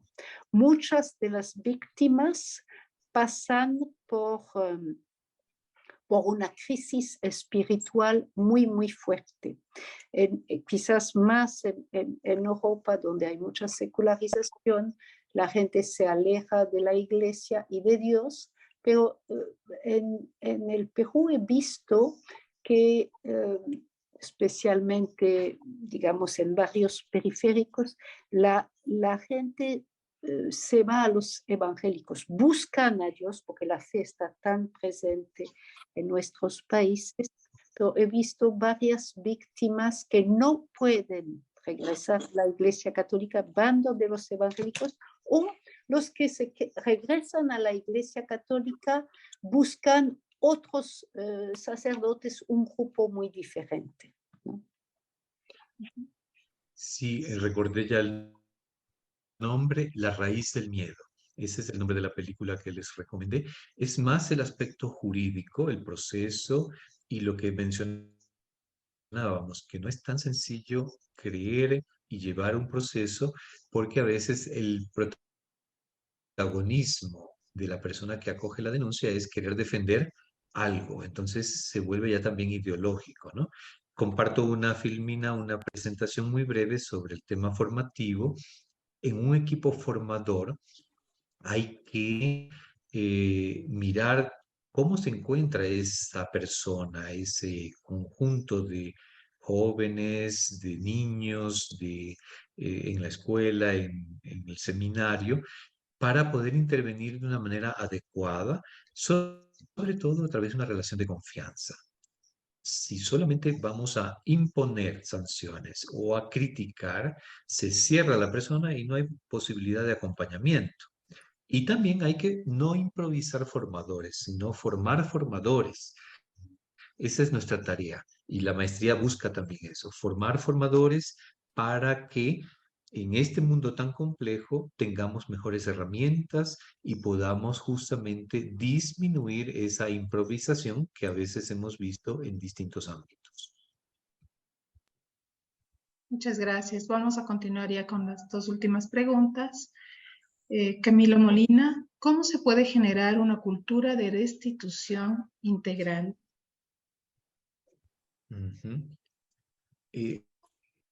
Es uno de los enfoques importantes, ¿no? No solamente acoger a la víctima, hacer el proceso, sino también restituir derechos, reparar el daño realizado, que no va solamente en la línea de una indemnización económica, sino cómo devolverle la confianza, el acompañamiento psicoterapéutico, familiar y de qué manera se reinserta con sus derechos en la comunidad.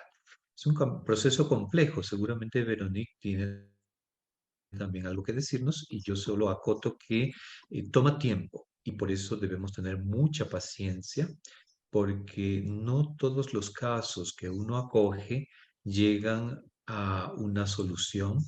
Muchos se quedan en el camino porque no perseveran en la denuncia, no perseveran en la confianza. A veces hay niños que revelan esto al maestro y la reacción de los padres es sacarlo de la escuela y llevarlo a otra escuela. No hay recuperación, simplemente ir a otro lugar donde no me conozcan, pero la herida sigue sangrando.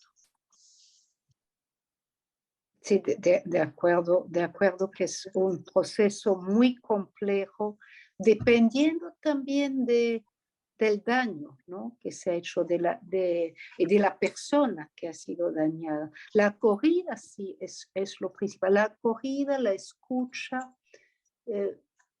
ver que haya una forma de justicia, que justicia se haga, ¿no?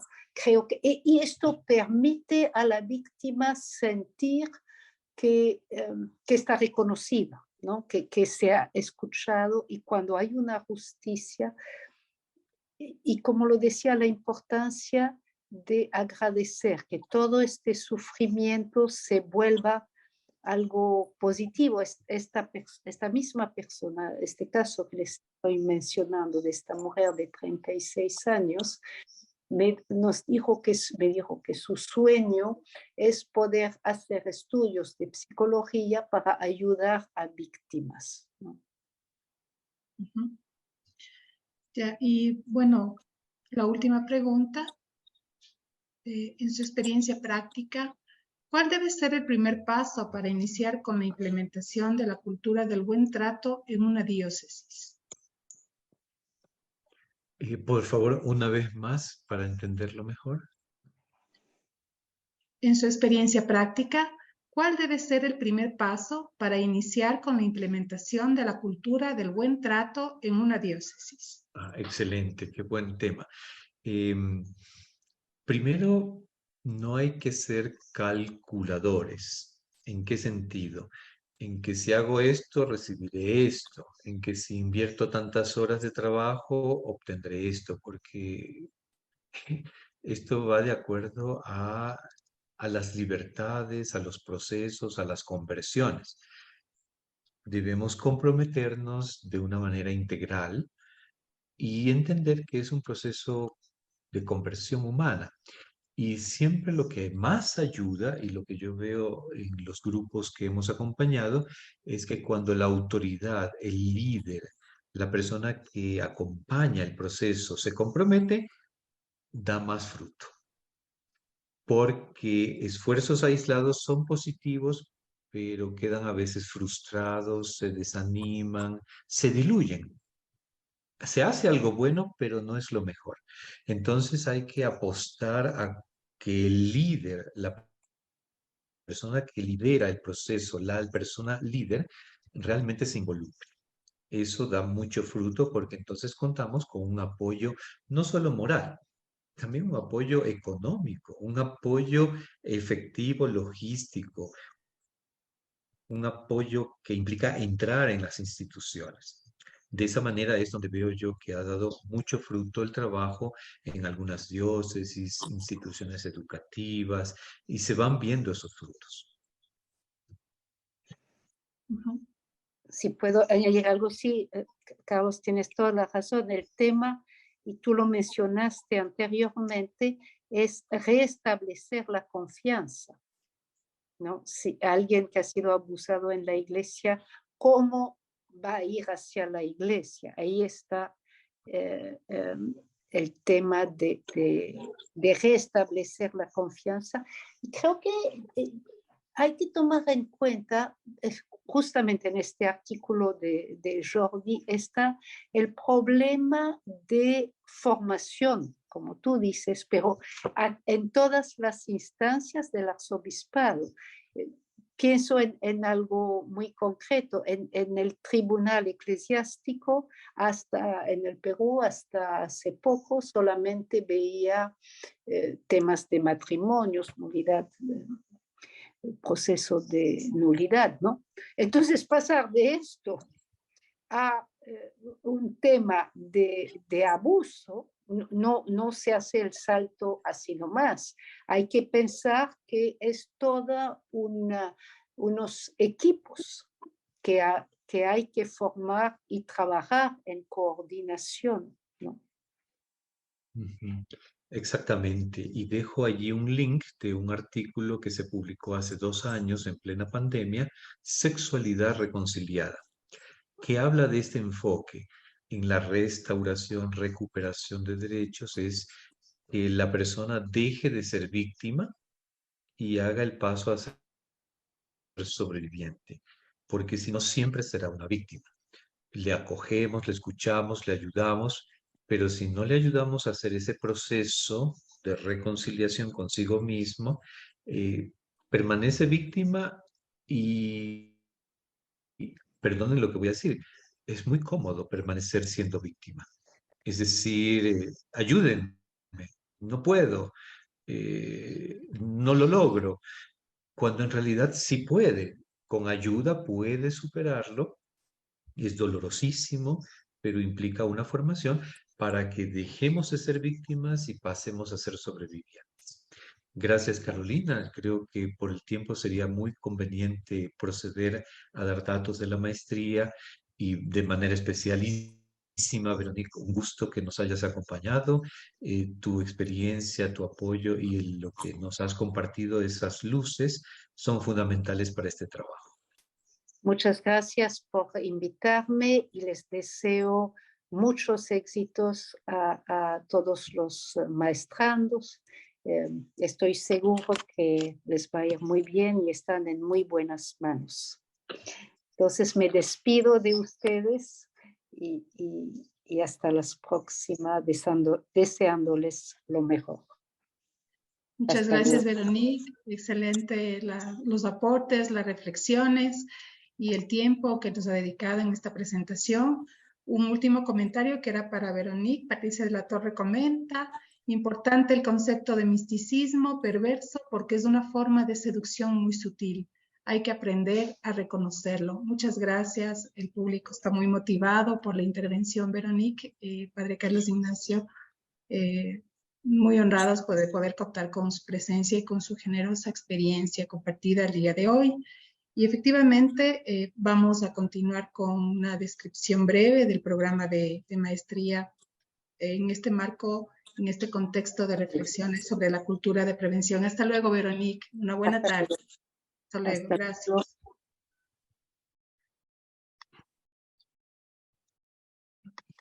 Solo para complementar, Veronique se ausenta porque ella ya está en un horario europeo ahora y es muy tarde, pero volverá a Perú y ya la tendremos más cercana para que nos colabore también en la maestría.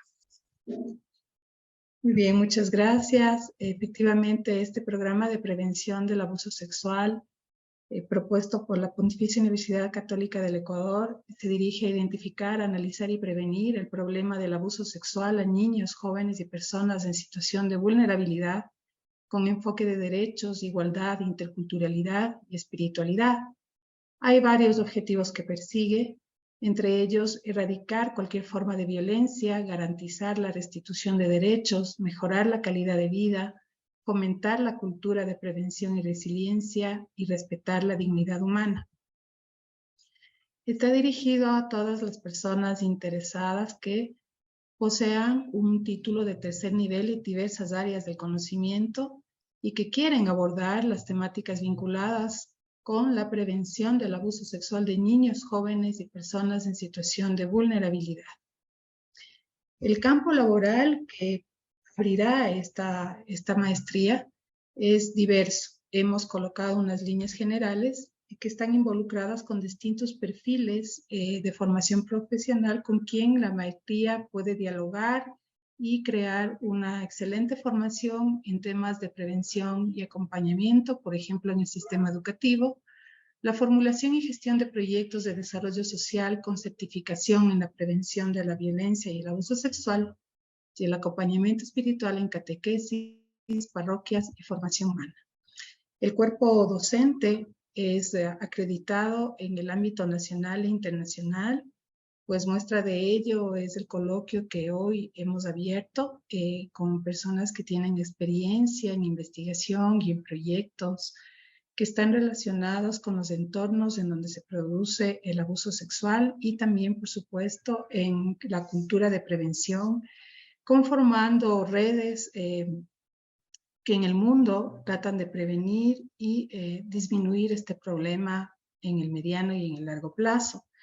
Es una maestría ciertamente disciplinaria e interdisciplinaria que cruza campos específicos como la psicología, la jurisprudencia, la espiritualidad y está compuesta desde un compromiso ético y humano profundo. En el plan de estudios tenemos estas materias que se observan. En ellas están inmersos temas que están relacionados con el diagnóstico, la detección del abuso sexual, la prevención, es abordado desde los campos disciplinarios mencionados. Se elabora este plan o se desarrolla a lo largo de 2 semestres académicos, 6 materias por cada semestre. Y al final lo que se va a elaborar es un trabajo de graduación para obtener un título. Este trabajo de titulación se escoge entre 2 modalidades, o bien un examen complexivo o un proyecto integrador de enfoques y metodologías aplicadas en los núcleos temáticos del programa. El título que se otorga a quienes han cursado las asignaturas y han desarrollado su trabajo de titulación es el de Magíster en Prevención del Abuso Sexual, que tiene una resolución aprobada por el Consejo de Educación Superior del Ecuador con este número de registro en el año 2022. El calendario académico inicia el 24 de abril y termina la maestría el 24 de abril de 2023 y terminará el 23 de febrero de 2024. Cada semestre en las 6 asignaturas está conformada por ciclos, pero el horario estándar, el que vamos a tener durante todo este periodo de formación, es el del día jueves de las 18:30 a las 20 horas y el día sábado de 8 a 11 de la mañana y de 11:30 a 14:30. Hemos visto conveniente este horario porque, como sabemos, las maestrías profesionales se combinan con el resto de actividades laborales o de misiones que cumplen las personas que están interesadas. Las inscripciones están abiertas hasta el 17 de abril del 2023. Ya les vamos a compartir información para el registro respectivo desde el Centro de Educación Virtual. Y les invitamos a que se motiven a participar en este programa de maestría que es único en el Ecuador y se podría decir que en nuestra región, y que ciertamente es un camino que elegimos en la vida para poder servir a la sociedad de la mejor manera y de ayudar a las personas y de acompañarles en lo que sería la restitución integral de sus derechos, de su vida y de su plenitud. El contacto es a través de este correo electrónico. Estoy a cargo de la coordinación de la maestría y también ya les vamos a compartir información para que sigan contactándose con nosotros. Muchas gracias. Vamos a abrir un espacio para preguntas que puedan surgir y luego vamos a dar paso a la directora del Centro de Educación Virtual, la magíster Nancy Creso.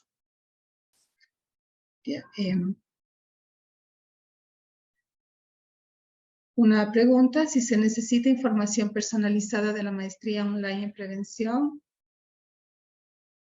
Esta es una información. Del abuso sexual, con mucho gusto les atendemos por WhatsApp en el siguiente enlace. Entonces, en el chat está el enlace.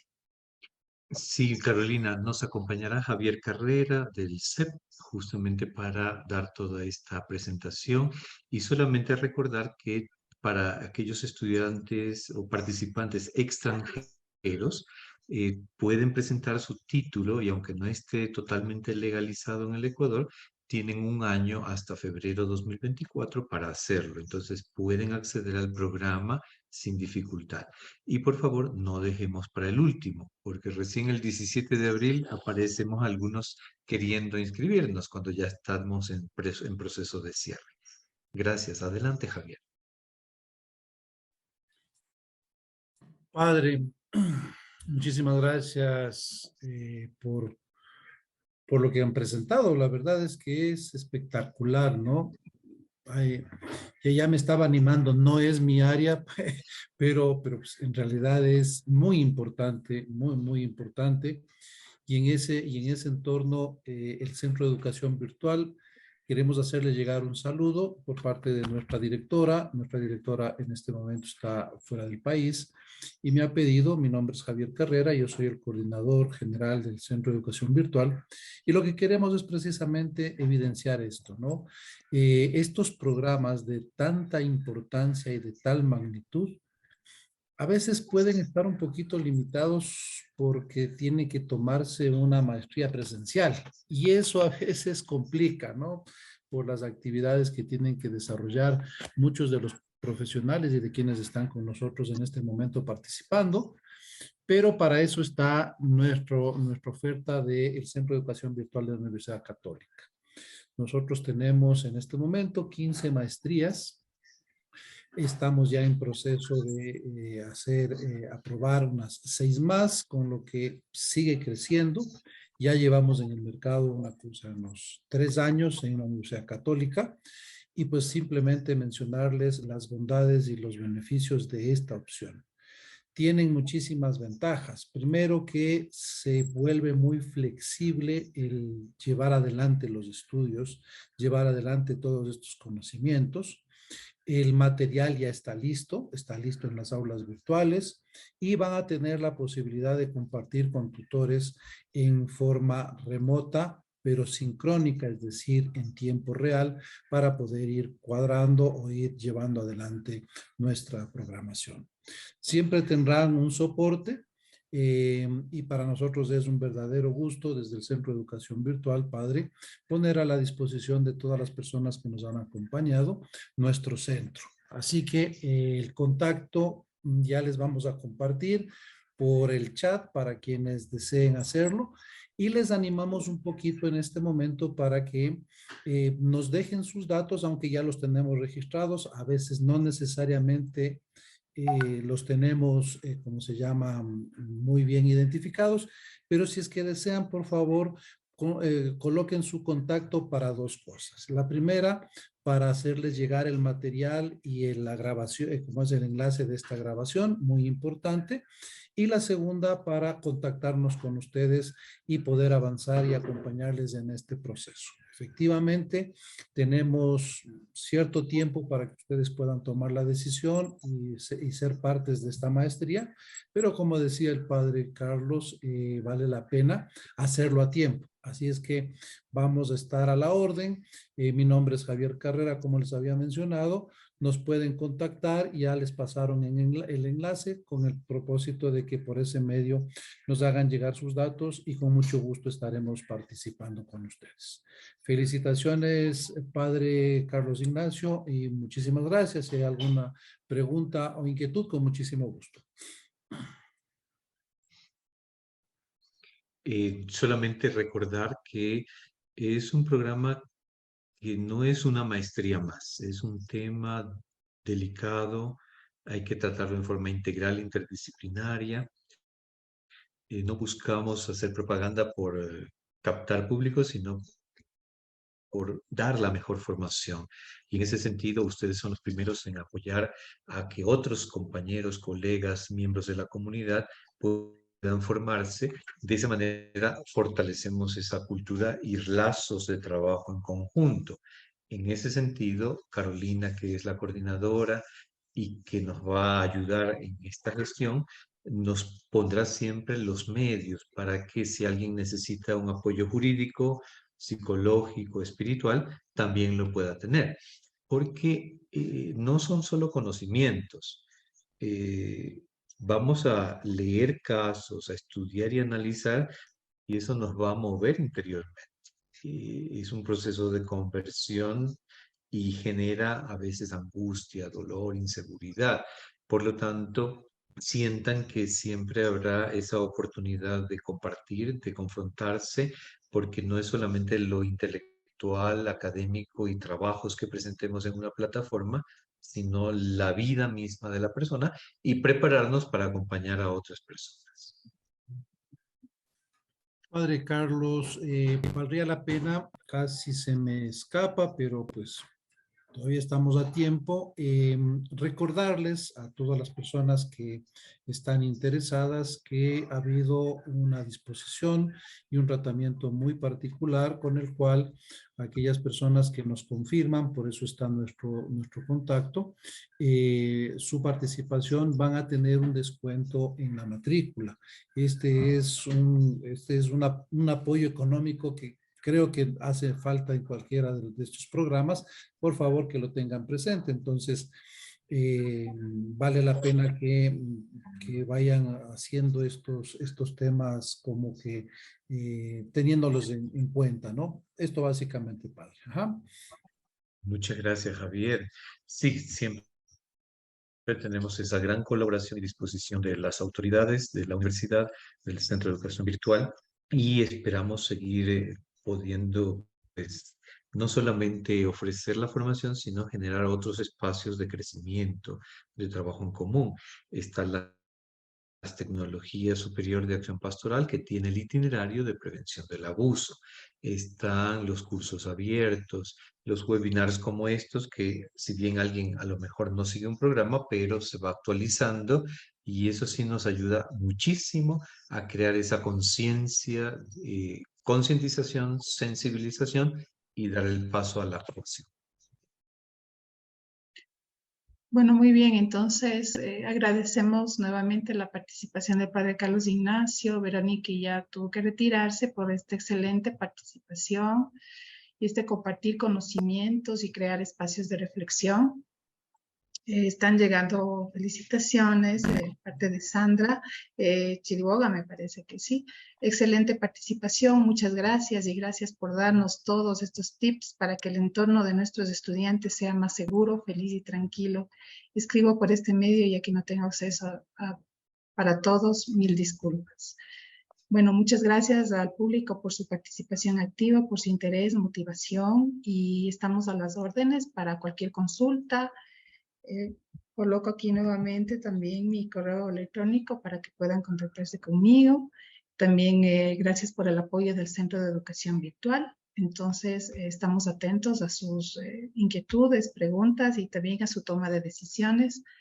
Hacia este programa de maestría que en realidad es único y como bien decía el padre Carlos Ignacio, es un programa que implica la conversión en realidad de quienes participan, una formación intelectual y un camino de la vida, que eso es lo importante, de acompañamiento a los otros y al servicio de los demás y de reparación de las víctimas a través de una cultura de prevención. Es lo que les puedo decir. Cosita, Carolina. Algunas personas consultan si por ser virtual no habrá dificultad tecnológica. En realidad, si usted está aquí y está conectado, eso es suficiente como necesario de requisitos tecnológicos mínimos.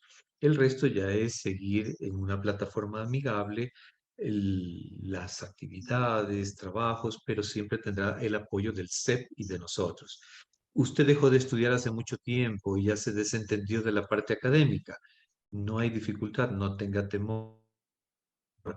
Justamente vamos a ir en forma dosificada. Hemos puesto los primeros cursos para que sean una introducción y de esa manera entonces poco a poco nos habituemos a un ritmo de estudio, de lecturas y como ven, los horarios no van a ser agobiantes, solo como para cumplir, porque a veces nos encontramos en cursos a la noche y vemos las caras a veces están más dormidos que despiertos. Solamente una tarde-noche, la del jueves, es justamente pues para poder cumplir con los requisitos de contacto directo con el docente y privilegiamos más bien este horario de los sábados creyendo que es una forma de apoyo también. Y finalmente, pues, para todos, un Dios les pague por su deseo, acompañamiento, nos entusiasma, nos da ánimos en este camino, que como muy bien saben es complejo, difícil, pero necesario. Muy amables, muchas gracias. Le preguntamos a Javier si requiere quedarse unos minutos por si acaso haya más preguntas o si cerramos la sesión. Por nosotros, como gusten, si es que hay alguna inquietud, alguna pregunta, con muchísimo gusto nos quedamos aquí. Caso contrario, tienen nuestros contactos y estamos disponibles, ¿no? Recordarles básicamente que hay ¿cómo se llama? Esta oferta, esta posibilidad con este descuento que han aprobado las autoridades de la universidad. Y para este fin estaremos invitándoles a alguna actividad en los próximos días para que pues, podamos personalmente tal vez o de la manera que sea más factible contactarnos y que se beneficien de esto. Básicamente esto, ¿no? Estamos a la orden, cualquier inquietud que ustedes tengan, con muchísimo gusto. Muchas gracias, Javier. Gracias a todas las personas que quedan todavía en esta sesión. Gracias, Padre Carlos Ignacio. Un excelente día. Vamos a cerrar la sesión. Gracias. Muchas gracias.